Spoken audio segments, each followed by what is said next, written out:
Hello, and welcome to the Independent Dealer Podcast, episode number 2, with our good buddy here, Luke Godwin from Godwin Motors in Columbia, South Carolina. Awesome, and I'm Jeff Watson. Today, we are actually going to be talking to our good friend, Luke. Woohoo! Is it a good one? You feel like you got some good information in this? Yes, sir. It's awesome. This is going to be a great podcast. We're going to talk a little bit about Luke's origins, a little bit of the challenges that he sees going on in the industry today, and some practical tips you can put into practice right now. So stay tuned for episode number 2.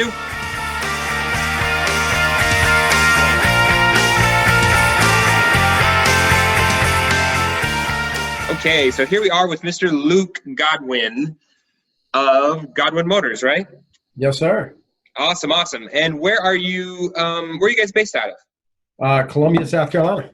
Columbia, South Carolina. So tell me this, Luke. We're going to be doing these podcasts back and forth quite a bit. We want all of our listeners and viewers to get to know who is Luke, what makes him Luke.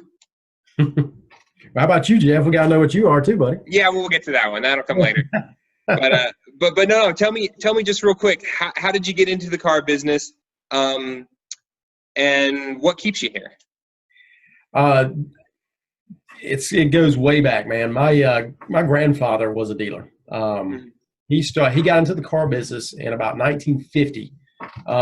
He was an agricultural teacher in South Carolina, and he just started a family and needed something else. He was a retired at that point, not retired, but he was a veteran. Came back from World War II, finished up at Clemson, got an agricultural business. His father was a farmer, and the next thing you know, he's doing that, and wasn't making enough money doing it. And so he started selling cars at a Ford dealership in a town just next door to the town he was in at the time. So I guess he kind of worked his way up, became general manager, then part owner of a Ford dealership in Sumter, South Carolina, which is about 60 miles east of here. And he worked there for several years. Just a really dynamic guy, great sales guy.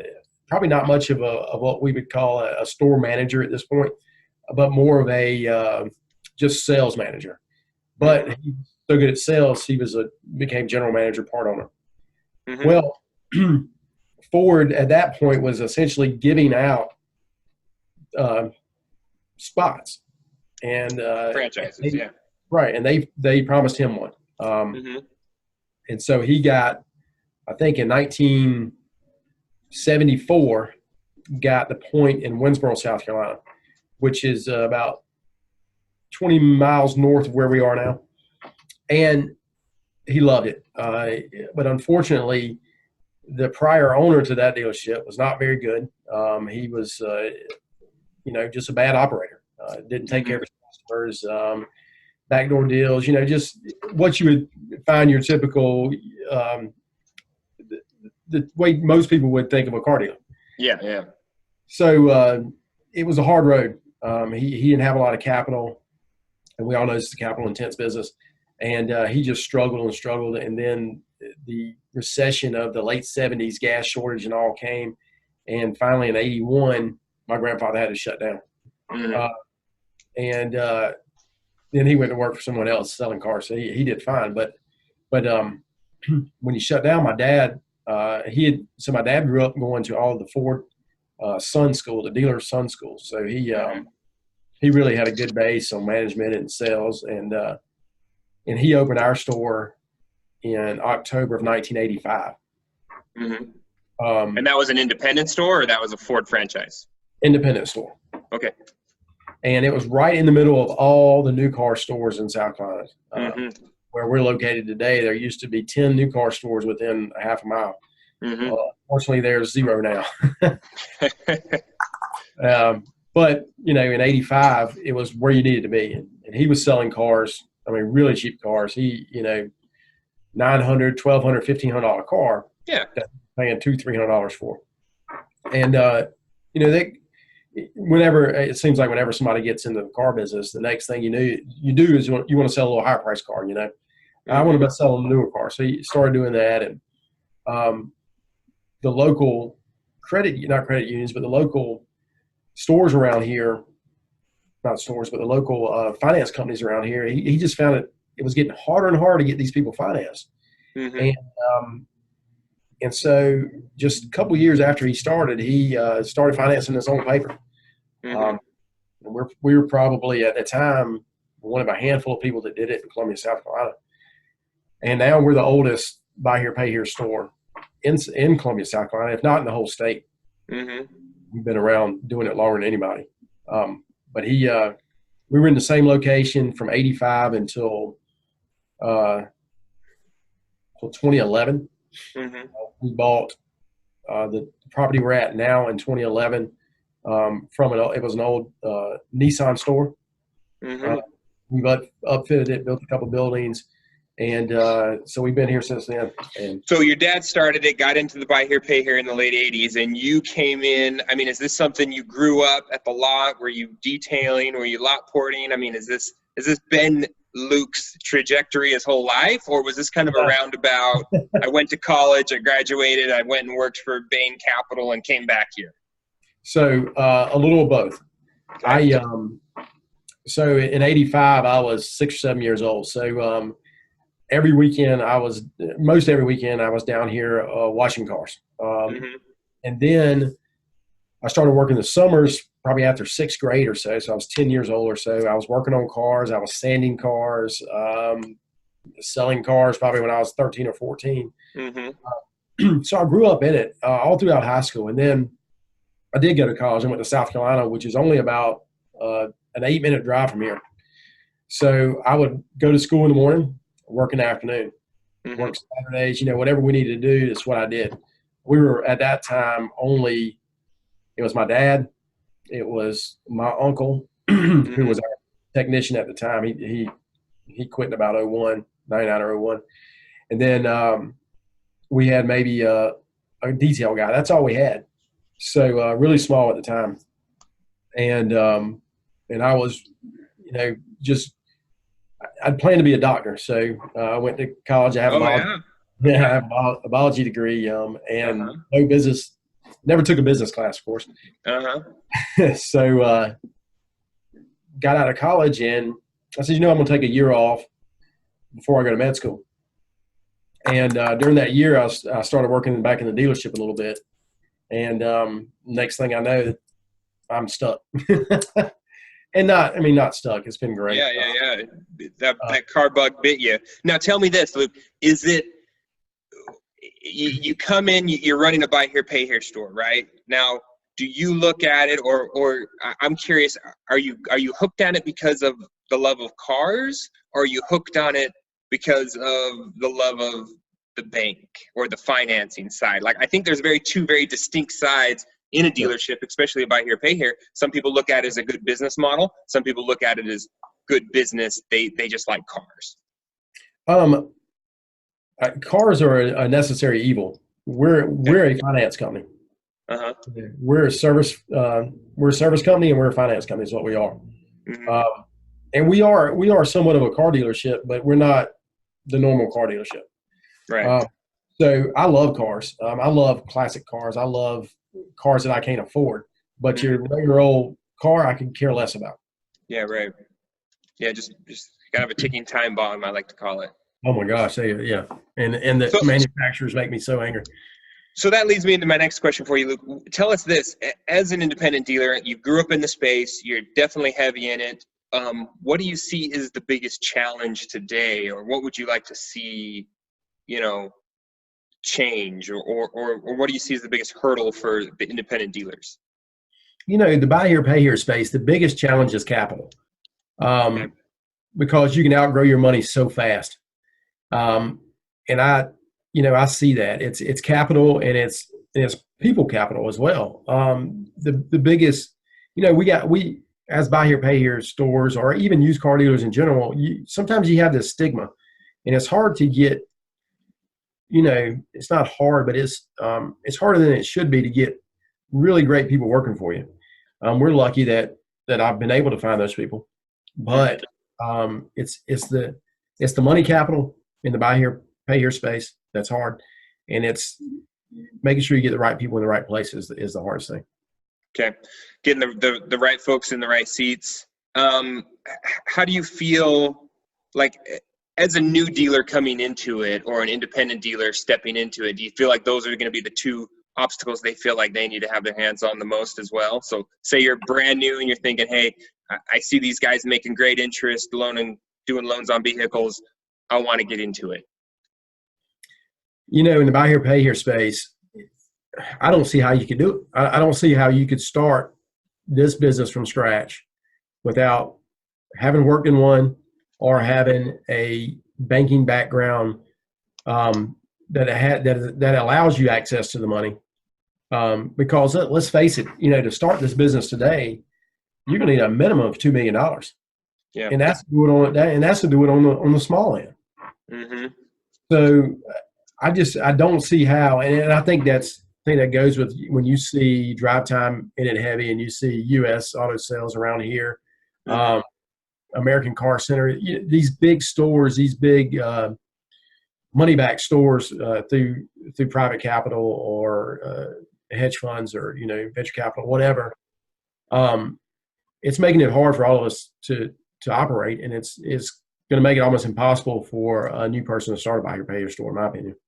Okay, so give us some advice as far as something that I know some of the people that are going to be listening or watching this are going to be new to the industry or small, and maybe they've dabbled with carrying some of their own notes. Maybe they're not carrying their own notes and they're just selling cars retail.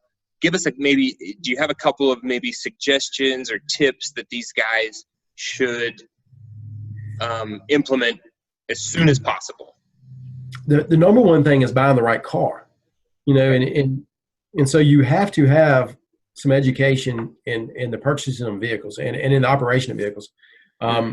I was lucky that I worked on race cars, I worked on go-karts, I worked on cars since I was 8-9 years old. So I really have a good understanding of what makes a good car a good car. Mm-hmm. Find the right car. Don't find the car that you like. Find the car that will hold the note.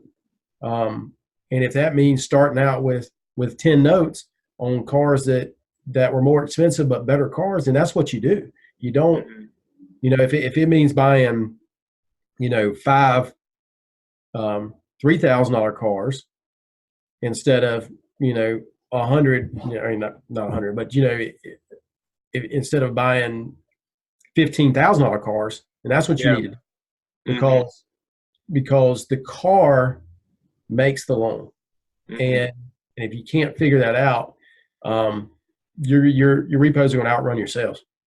Okay.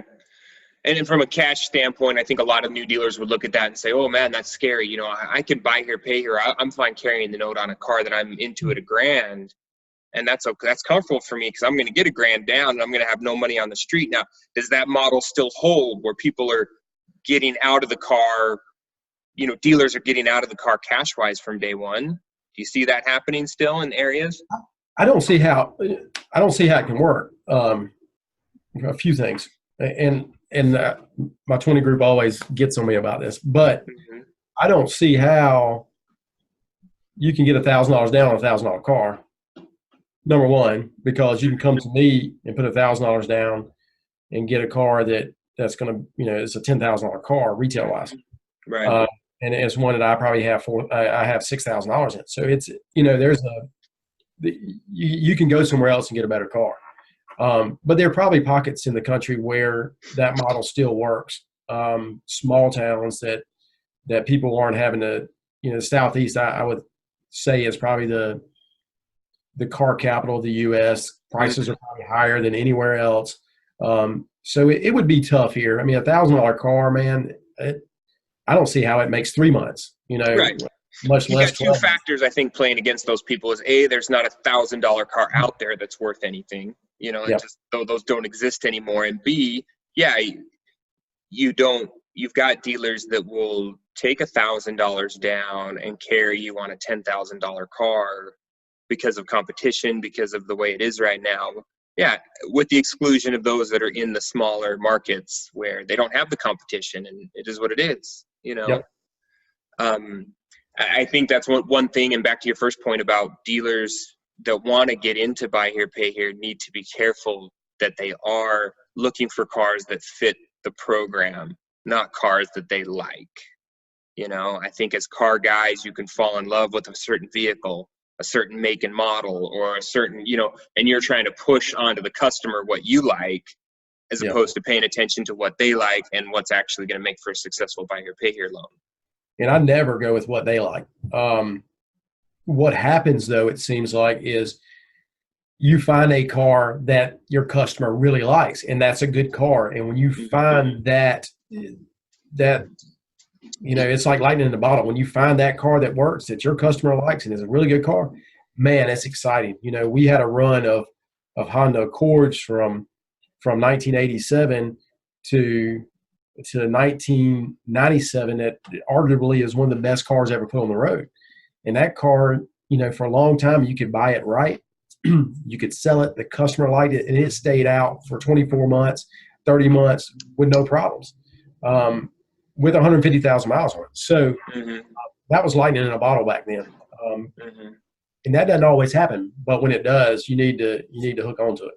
Yeah, understandable. So now, would you say, transitioning from that, talking about the old cars that worked and how it was back in the day, where do you see the future of independent dealers, whether they're buy here, pay here, whether they're cash, traditional, outside, subprime loans? Where do you see that going for guys like you and me when we're going against the Carvanas and the Amazons and the Teslas, direct to consumer type sales, or large franchise dealers, the consolidation of the small dealer?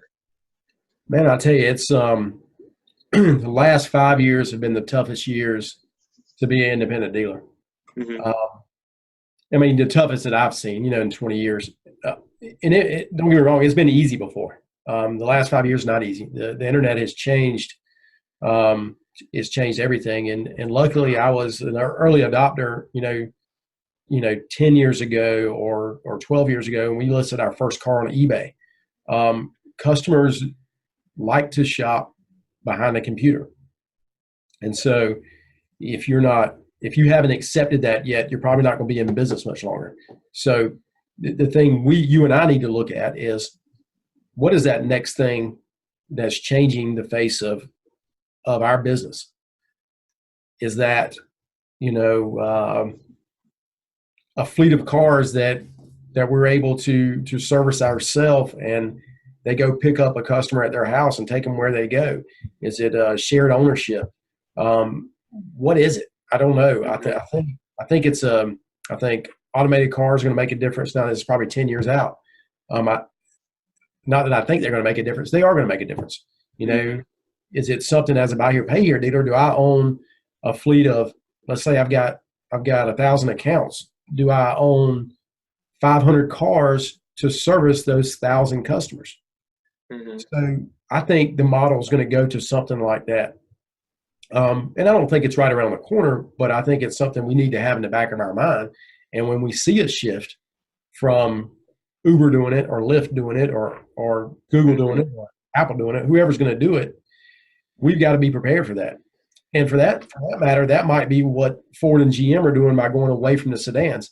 They may see that the trucks and the SUVs are what's making them money, and people are going to still want those models. But they may see that, that nobody really wants to buy this sedan, but if the sedan was a car service, maybe they would. Yeah. We all need to be aware of this, and we need to think about it. We don't need to be just stuck doing what we do, because if we do, we're going to get past.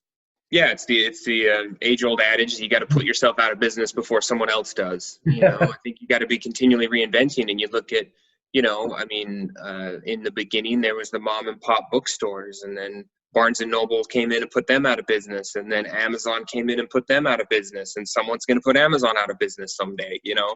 And so I think, just like as progressive, let's say you use that word, buy here, pay here dealer, you came in and you ran a model better, and you've probably taken market share and possibly put a fellow dealer out of business down the street who was running a dealership one way and may have had great success in his day doing it the way he did it, but he didn't adapt, he didn't change. And here you come into town and you do it better, and you're, on the cutting edge, and there's less friction for your customer, and all of a sudden you become the preferred place to shop. Same thing could happen to us when someone comes into our market and says, hey, this company does it a little bit better or a lot better, and all of a sudden puts us out of business, I was so scared when Drive Time came to town. And they've made me better. I hate to admit that, but when you look at, when I looked at the cars they were buying, or I looked at the warranty they were offering, and this was at the very beginning of Drive Time. I think they've kind of gone away from that model now. But it made me really think about what I was doing and what I was offering. And hopefully that every time I see a new competitor come into the market, I try to analyze what they're doing and take some of the really good things they're doing and incorporate it into my business, and see the bad things they're doing and make sure I stay away from it. Yeah, that's great. It's a good thing to say. And it's not that they can come in here and just squash you, and put you out of business next month. But what it's going to do is it's going to make you change the things you do, and also focus on your competitive advantage, which is, hey, we do everything these guys do. We do a little bit better, and we have an owner in store on location that's going to help you out. And yeah, that's a great point. And I think that's so many people miss that if you can come into a store and you have a problem and you can talk to the owner, man, that's a big deal. Yeah. It's a really big deal. And I think the bigger you get as a buy here, pay here store, and the further you are away, it hurts because you're not the mom and pop store anymore. Mm-hmm. But we got to remember to keep that focus. And I talk to my people all the time about this, is they've got to like us. People buy cars from people they like, not some big name because of this, that, or the other, but as long as you're giving them good service and they like you, they're going to come back, and I think that's the number one thing we've got to focus on, is we have the ability to provide better customer service. People get all wrapped. Oh, for sure. And to piggyback on that, people get so wrapped up, dealers get so wrapped up in the next new way to sell a car. Listing it on eBay, which was big 12 to 8 years prior. Auto Trader, or Cars.com or Cars Guru, and right. Yeah. And, so people get all crazy about this, and they don't look at their actual numbers, because they do. And if you're doing business the right way, most of your business is referrals and people who have bought from you before. It can be up to 70% of most people's business. And if you forget about that side and you worry about everything else, the next thing you know, you lost that 70% and you're paying thousands of dollars a month for advertising that you don't need to. Yep. And that's definitely a topic that I think we can dive into in a whole separate podcast, is just people that don't realize they've got the best referral source right under their nose. You don't got to be paying Cars.com or Cars Guru or even Facebook Marketplace to get those people.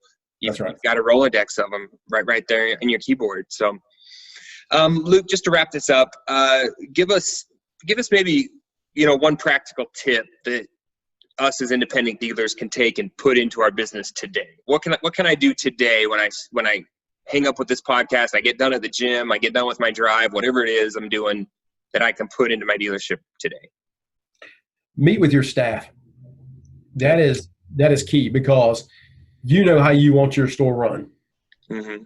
And you think your staff is doing that. But the more you dig into it, you may not see that. You need to make sure you tell your staff how the customer service operation should work. You want them to know, we want to treat that customer like family. We need them to really feel like that we want their business. And if you're not meeting with your staff and explaining those things to your staff, you're not going to, next thing you know, you may not have a company, because you could have one or two angry staff members who are treating customers badly. And if you have that, you're going to ruin every bit of goodwill you've already created in your company. Mm-hmm. Absolutely. You gotta inspect those things and keep a standard, I would say, maybe is the word. But awesome, Luke. Awesome. Okay. Well, this has been a good fun time getting to know you today in this episode. And hope everybody tunes in for next week, and we will keep you guys updated on what's going on in the independent space here. Luke, anything to say as we head out? Man, Jeff, you put this together. That's an awesome thing you've done, and hopefully we'll help a lot of dealers out. All right.